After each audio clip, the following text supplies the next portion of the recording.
कमरे में पर्दे बंद करके राहुल चुपचाप लेटा हुआ था। गलती से उसने दरवाजे की चिटकनी नहीं लगाई थी। अचानक उसकी बुआ अंदर आ गई। सामने का नजारा देखकर वह झटके से बाहर निकल गई, लेकिन राहुल ने अपना काम जारी रखा। जब वो बाहर निकला तो बुआ ने पूछा, राहुल अंदर क्या कर रहे थे? उसने कहा, बुआ आपको तो सब मालूम ही है, अब मेरे मुंह से क्या सुनना चाहती है? तभी बुआ बोली, ठीक है पर तुम्हें रुक जाना चाहिए था।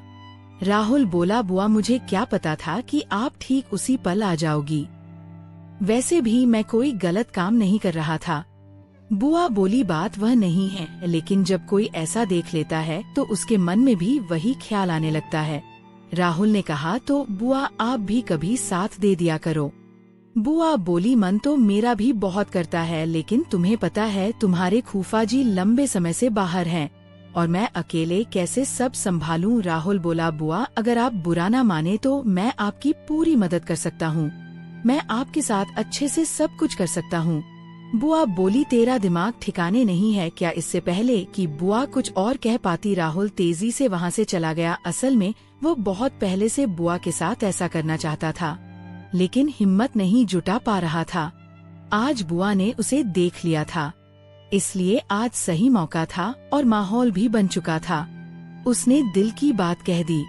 इससे उसे सीख मिली कि बात कहने का भी सही वक्त होता है और जब मौका मिले तो बोल देना चाहिए, क्योंकि तब सफल होने की संभावना ज्यादा रहती है। दोस्तों, अगर आपको इतनी स्टोरी अच्छी लगी है तो सबसे पहले वीडियो को लाइक करिए और नीचे में जो लाल कलर का सब्सक्राइब बटन लिखा हुआ है उस पर क्लिक करके चैनल को सब्सक्राइब कर दें। चलिए कहानी शुरू करते हैं। एक शाम फूफा जी और बुआ छत पर बैठे कॉफी पी रहे थे। राहुल दूर से उन्हें देख रहा था। वह कुछ देर खड़ा रहा जैसे पुरानी फिल्म का सीन चल रहा हो। फूफा जी बुआ की छोटी छोटी बातों पर जोर से हंस रहे थे। राहुल की उम्र अभी 24 साल थी और शादी नहीं हुई थी। उसकी बुआ बेहद सुंदर और आकर्षक थी। वह हमेशा राहुल के साथ हल्की फुल्की मस्ती करती रहती थी। उनके बीच दोस्ती जैसा रिश्ता था। जब बुआ नई नई घर आई थी तो उनका कॉन्फिडेंस देखते ही बनता था, क्योंकि वह किसी हीरोइन से कम नहीं लगती थी। बुआ की लंबाई 5 फुट 7 इंच थी। आंखें बड़ी बड़ी गहरी काली, रंग गोरा चिकना, बाल लंबे घने और चेहरा ऐसा चमकदार कि देखकर दिल डोल जाता था। जब वह राहुल की ओर देखती तो उनकी नजरें सीधे दिल में उतर जाती थी, लेकिन बात करने पर वह शर्मा जाती और मुस्कुरा देती। राहुल समझ गया था कि बुआ में खूबसूरती का गर्व भरा हुआ है। फूफा जी एक बड़ी कंपनी में हाई पोस्ट पर थे। उनका ऑफिस घर से 150 किमी दूर दूसरे शहर में था, इसीलिए वह रात को लेट आते या कई कई दिन वहीं रुक जाते, क्योंकि रोज यात्रा थकान भरी थी। जब फूफा जी नहीं आते तो बुआ अकेले कमरे में रहती। राहुल ने कई बार उन्हें खिड़की से बाहर देखते या फोन पर बात करते उदास पाया था।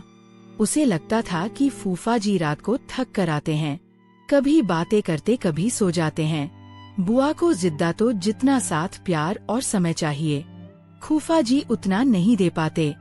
ये बात उसके दिल में बैठ गई थी। एक सुबह राहुल ने देखा बुआ चुपचाप उदास बैठी है।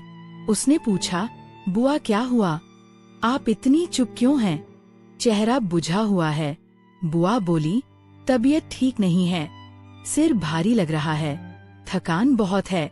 राहुल ने फौरन बाजार जाकर दवा, फल और जूस लाए। दवा लेकर बुआ कमरे में चली गई। थोड़ी देर बाद राहुल ने देखा सिर दर्द बहुत तेज है। उसने कहा, बुआ आज फूफा जी आएंगे क्या, मैं फोन कर दूं? बुआ बोली, नहीं बेटा, वह जरूरी मीटिंग के लिए गए हैं, कम से कम 15 से 20 दिन तो लगेंगे। राहुल ने सोचा, अब क्या करूं? बुआ की हालत बिगड़ रही है। उसे याद आया दोस्त के पिता अच्छे डॉक्टर एंड डॉटर हैं। उसने दोस्त को फोन किया, भाई जल्दी अपने पापा को मेरे घर भेज दो, बुआ की तबीयत खराब है, बुखार और सिर दर्द है। दोस्त ने कहा, ठीक है अभी भेजता हूँ। थोड़ी देर में डॉक्टर आए, चेक किया, इंजेक्शन दिया, दवा लिखी। 1.5 घंटे बाद बुआ को राहत मिलने लगी। दोस्तों, इतनी स्टोरी आपको अच्छी लगी है तो सबसे पहले वीडियो को लाइक करें और चैनल को सब्सक्राइब करें। दोस्तों, जल्दी से सब्सक्राइब कर लो। जो सब्सक्राइब करेगा उसे मैं रात को कॉल करूँगा, तो इसलिए जल्दी से सब्सक्राइब कर लो। अगली सुबह राहुल नहाकर निकला तो बुआ बोली, राहुल जरा मेरे पास आना। वह गया तो बुआ बोली, प्लीज मुझे माफ कर दो बेटा। राहुल बोला, किस लिए बुआ? बुआ बोली, जब से मैं आई हूँ तुझसे ठीक से बात नहीं की, रूखा व्यवहार किया, लेकिन तुमने मेरी कितनी देखभाल की, दवा लाई, डॉक्टर बुलाए, रात भर जागे। राहुल बोला, बुआ कोई बात नहीं, मैं आपको माँ जैसा मानता हूँ। मन में सोचा अब दिल की बात कह दूं, लेकिन फिर रुका, अभी जल्दबाजी ठीक नहीं, अभी तो बुआ मुझ पर भरोसा कर रही हैं। अगर जल्दी की तो नाराज हो सकती है, पहले और करीब आना होगा। फिर दोनों के बीच गहरी दोस्ती हो गई। राहुल बुआ की हर बात मानता, घर के काम साथ करता, बाजार जाता, रात को चाय बनाता, बुआ भी अब उसके लिए खास खाना बनाती, कपड़े दबाती, हसीजा करती। एक दिन बुआ बोली, राहुल फूफा जी तो हफ्ते में 1 दिन आते हैं, रात को मेरे कमरे में आ जाया करो, हम बातें करेंगे, पुरानी यादें ताज़ा करेंगे या फिल्म देखेंगे, अकेले बहुत ऊब होती है। राहुल ने सोचा बुआ इशारा दे रही हैं, अब बात आसान हो गई। वह बुआ के कमरे में गया। बुआ काम कर रही थी। बुआ को देख उसके मन में उमंग आई। उसने फोन पर रोमांटिक गाना लगा लिया। आवाज पूरी कमरे में फैल गई। वह बाहर की ओर देख रहा था ताकि कोई आए तो पता चले, लेकिन बुआ चुपके से आ गई। पीछे खड़ी होकर गाना सुनने लगी। फिर खांसी की राहुल मुड़ा तो बुआ मुस्कुरा रही थी। उसने फोन बंद किया, घबरा गया। बुआ ने कान पकड़ा, अब क्यों बंद किया? डर गया क्या? राहुल बोला, हाँ बुआ, डर तो लगता है जब पकड़े जाते हैं। बुआ बोली, अच्छा अब डर लग रहा है, उस वक्त नहीं लगा था। राहुल बोला, बुआ अकेले में मन बेकाबू हो जाता है। फिर बुआ का हाथ पकड़ बिस्तर पर बैठा, बोला, बुआ एक बात कहनी है, बुरा तो नहीं मानूंगी। बुआ बोली, बोलना, मैं बुरा नहीं मानूंगी। फिर बोली, अगर बुरा मानना होता तो जो हरकत की थी उसकी शिकायत फूफा जी से कर देती। राहुल ने नजरें झुकाई, बोला, बुआ जब आप पहली बार आए तब से मुझे आप बहुत पसंद है, दिल से। बुआ मुस्कुराई, बोली, अच्छा तो अब क्या करें? राहुल बोला, बुआ मैं आपके साथ। बुआ बोली, राहुल यह कैसे संभव है? अगर फूफा जी को पता चला तो कभी माफ नहीं करेंगे। राहुल बोला, हम छुपा कर रखेंगे, कोई नहीं जानेगा। बुआ बोली, नहीं मैं ऐसा नहीं कर सकती। राहुल बोला, वादा है, सिर्फ हम दोनों के बीच रहेगा। बुआ बोली, लेकिन मैं तुम्हारी बुआ हूँ। राहुल बोला, तो क्या हम गलत थोड़े कर रहे हैं? बुआ बोली, फूफा जी रात को थक कर आते हैं, कभी समय देते। राहुल बोला, मुझे सब पता है, आप अंदर से खुश नहीं है, बस दिखावा है। बुआ का चेहरा उतर गया। राहुल को सच पता चल गया। बुआ बोली, हाँ राहुल तुम सही कह रहे हो, मैं सच में खुश नहीं हूँ। वह बहाने बनाते हैं, थक गया, नींद आ रही है, मैं कैसे रोज उन्हें मजबूर करूं? उन्हें खुद सोचना चाहिए। राहुल बोला, इसे तो मैं आपकी फिक्र करता हूँ, मैं आपको खुश रख सकता हूँ, आपकी हर फीलिंग समझता हूँ। बुआ ने हाथ कसकर पकड़ा। राहुल को लगा बुआ कितनी तड़प रही हैं। बुआ बोली, तुम कितने समझदार हो गए, लेकिन मैंने तुम्हें कभी गौर नहीं किया। राहुल बोला, मैं आपको पूरी तरह समझता हूँ। बुआ बोली, चल सोचकर अब बताती हूँ, और चली गई। राहुल को बुरा लगा, मूड खराब हो गया। अगले दिन बुआ आई, बोली, आज बहुत अच्छे लग रहे हो। राहुल चुप रहा, कमरे में चला गया, नाराज था। बाद में बुआ आई, बोली, नाराज हो क्या? राहुल बोला, आप जाइए, मैं बात नहीं करना चाहता। शाम को लौटा तो फूफा जी आ गए थे, मूड और खराब हो गया, सपना टूटता दिखा। फूफा जी बोले, राहुल ठीक है ना? हाँ बोला। फिर खाने पर सब बैठे, राहुल बुआ को देख रहा था। बुआ मुस्कुराई, चुप रहने का इशारा किया। फूफा जी पहले खाकर घूमने गए। बुआ पास आई, बोली, नाराज हो? राहुल बोला, हाँ।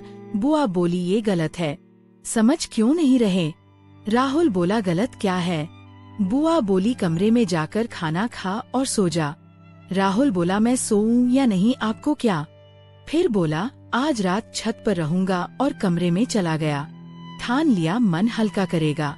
रात को दरवाजा खुला छोड़ छत पर गया। थोड़ी देर बाद पायल की आवाज आई। बुआ आई, बोली, पागल हो क्या इतनी रात को छत पर? राहुल बोला, मेरी मर्जी, आप जाइए। बुआ ने हाथ पकड़ा, बोली, अंदर से मैं भी तेरे साथ हूँ, लेकिन अभी नहीं करना चाहिए। अभी ठीक नहीं होगा, लेकिन जो चाहता है एक दिन जरूर होगा। सब्र रख, राहुल समझ गया। बोला, ठीक है। सुबह चाय पर फूफा जी आए, बोले, महत्वपूर्ण बात हूँ, अब लंबे समय बाहर जा रहा हूँ, 4 महीने बाद आऊंगा। राहुल, अब घर की जिम्मेदारी तेरी बुआ का ख्याल रखना। राहुल बोला, आप बेफिक्र रहें, मैं सब संभाल लूंगा, बुआ का पूरा ख्याल रखूंगा। फूफा जी स्टेशन गए, राहुल छोड़ आया। घर लौटा तो बुआ रो रही थी। बोली, फूफा जी अब 4 महीने नहीं आएंगे, पहले भी कम आते थे। राहुल ने सांत्वना दी, मैं हूँ ना आपके साथ। बुआ ने गले लगाया। फिर धीरे धीरे नजदीकी बढ़ी बुआ। अकेली दुखी थी, तैयार हो गई। दोनों ने बिना डर के प्यार बांटा, समय दिया। राहुल ने कमी पूरी की, रात भर देखभाल की बातें की, हंसी जाग किया। बुआ भी खुशी से भर गई, हर पल एंजॉय किया। सुबह बुआ के चेहरे पर चमक थी। बुआ बोली, जो साथ दिया उसके लिए शुक्रिया, तड़प रही थी।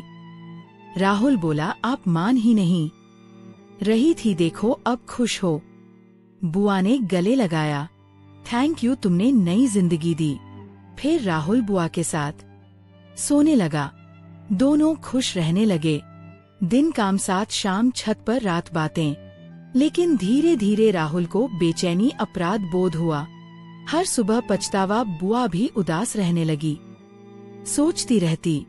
एक दिन छत पर चाय पीते राहुल बोला, बुआ क्या हमने बहुत बड़ी गलती की? बुआ ने सिर झुकाया, बोली, हाँ बहुत बड़ी, मैं बुआ हूँ तो भतीजा रिश्ता माँ बेटे जैसा पवित्र होना चाहिए था। हमने कलंक लगा दिया, फूफा जी का विश्वास तोड़ा, परिवार का सम्मान मिटाया।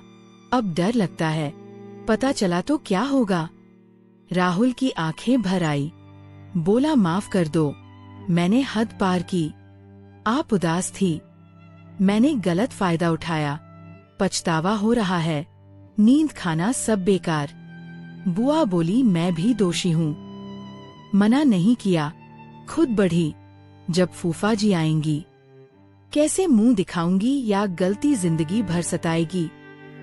दोनों गले लगे, लेकिन अफसोस भरा फैसला किया, अब सिर्फ पवित्र रिश्ता, कोई गलत नजदीकी नहीं। राहुल ने पढ़ाई के लिए दूसरा शहर ज्वाइन किया। बुआ ने फूफा जी के साथ रिश्ता सुधारा, ज्यादा समय दिया। दोनों ने गलती मानी और पछतावे के साथ जिया। मोरल, गलत रिश्तों सीमाएं पार करने और पवित्र पारिवारिक बंधनों को तोड़ने से सिर्फ अफसोस, अपराध बोध और दर्द मिलता है। रिश्ते माँ बेटे, भाई बहन जैसे सम्मानजनक होने चाहिए। एक पल की कमजोरी पूरे परिवार को दुख दे सकती है। सच्ची वफादारी, ईमानदारी, सही रास्ते और मर्यादा में है। गलती मानकर सुधारना सच्ची समझदारी है, वरना जिंदगी भर अफसोस रह जाता है। दोस्तों, इतनी स्टोरी आपको अच्छी लगी है तो सबसे पहले वीडियो को लाइक करें और चैनल को सब्सक्राइब